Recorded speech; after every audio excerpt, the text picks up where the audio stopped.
ils n'ont rien fait de ça bàyyi c'est-à-dire une anarchie boo xamante ne kan xamul lan la benn ça veut dire on a construit de manière anarchique sauvage ku nekk tabax Dakar ça veut dire amul plan d'urbanisation amul couleur de ville amul dara ku mu neex def lu ko neex parce que yow am nga sa pouvoir signer nga signer mais tout ce qui donc il y a pas d'inondation il y a de la stagnation d'eau par la bêtise de nos décideurs qui n'ont c'est tout c'est des gens qui ont fait ce qu'ils ont voulu faire et certains se sont enrichis bien même.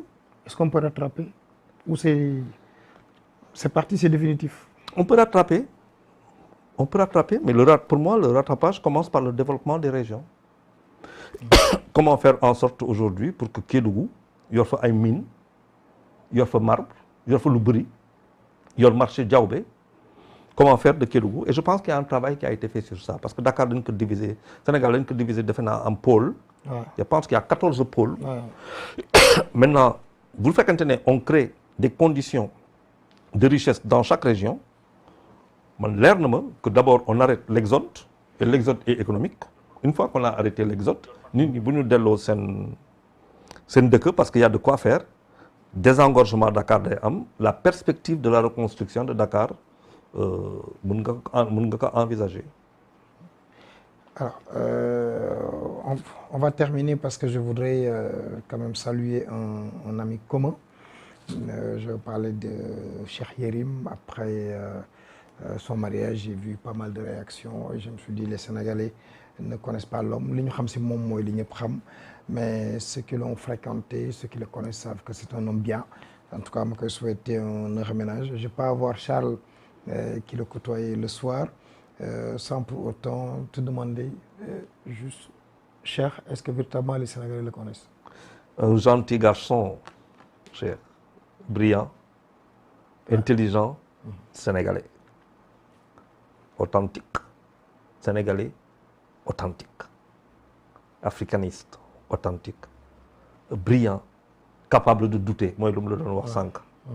J'ai eu le plaisir de partager avec moom ay plateau Jakaarlo di échanger ak moom dafa am lu mu gëm mais dafa am aussi fu muy douter.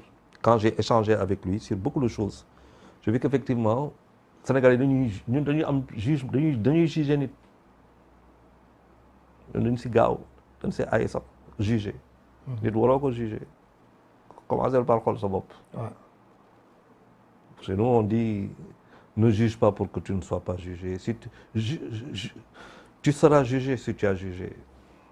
Moi je juge pas cher on fait avec ses qualités et ses défauts comme yow am nga ko comme am la mais ce que je peux dire c'est un garçon charmant et toog ak Cheikh Yérim Seck toog di waxtaan ak moom amul lu ko gën a neex waaw parce qu'il a une faculté d'adaptation une intelligence situationnelle très très très très forte et c'est quelqu'un de bien contrairement à ce que l'on croit maintenant on juge on fait ce qu'il y a de plus facile.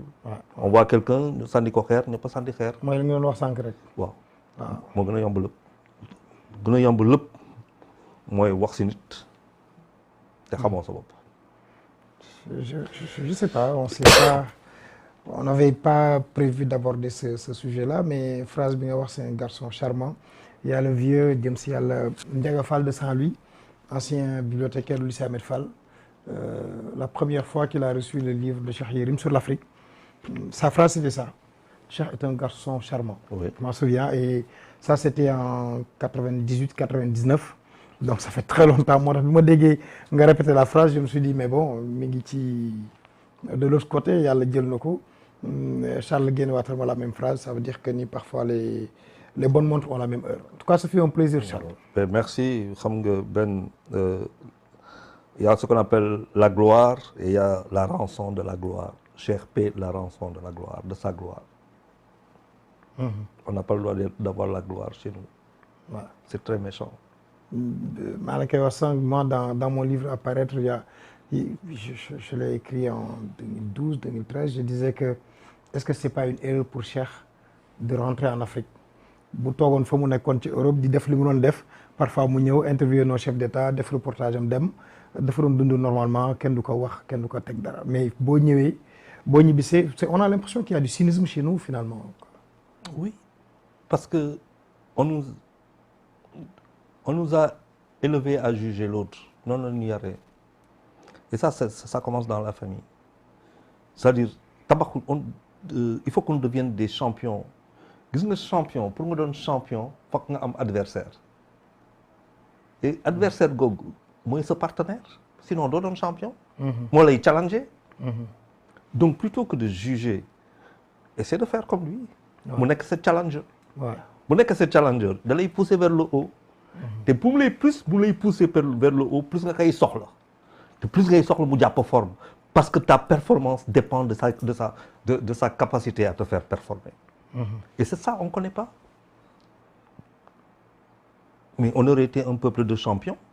Et c'est en train de venir. Moi, je suis en train de dire, il faut qu'on crée les lions de l'économie, qu'on crée les lions de la culture. Et lions, warul yem rek ci foot wala sport. Nous devons devenir des lions. Sénégal, beaucoup de lions là, c'est prédestiné. Am fi Sëñ Bamba, les gens ñu ngi waaj a dem màggal. C'est bien. Mais c'est-à-dire, ce qui m'impressionne, ce qui m'intéresse, c'est la quintessence du message du Cheikh. Est-ce que maa ngi koy dund. alors moo am solo.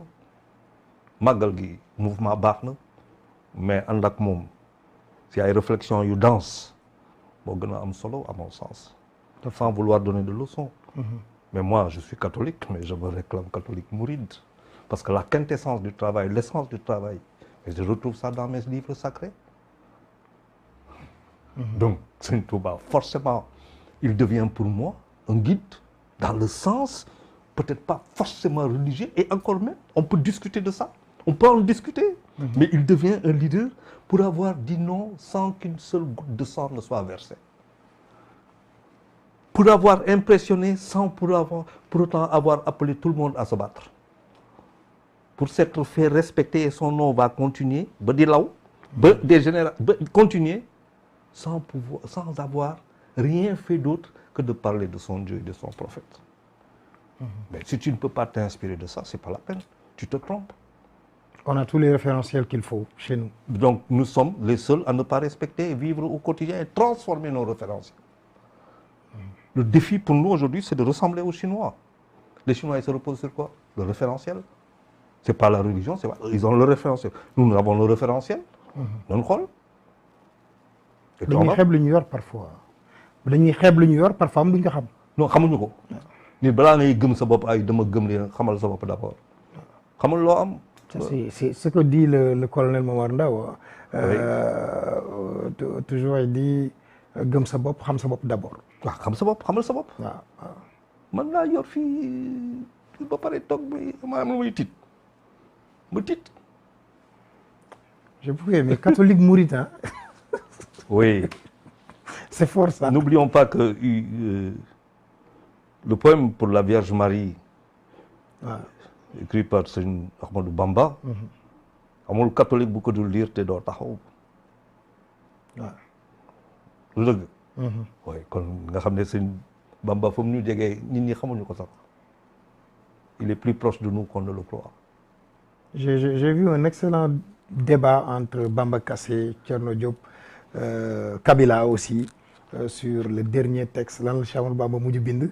mais ma toog ma ni gars yi finalement dañuy xam mais li ñu xam dañ koy denc si yow si nga leen di xamee ak ñoom la ñu denc dañuy sax dem ba ragal génne yenn yi parce que kenn catalogue leen ci wàllu diine donc ñoom nañu wax ci li ñu xam mais li ñu xam ci boor bële dañ koy denc tey que je me suis dit mais on a énormément d'intellectuels mais kenn sañatul wax daal tout le monde a peur maintenant. Il faut les chercher, ils vont venir. C'est le moment ou jamais pour que ñoom ñu ñeme wax.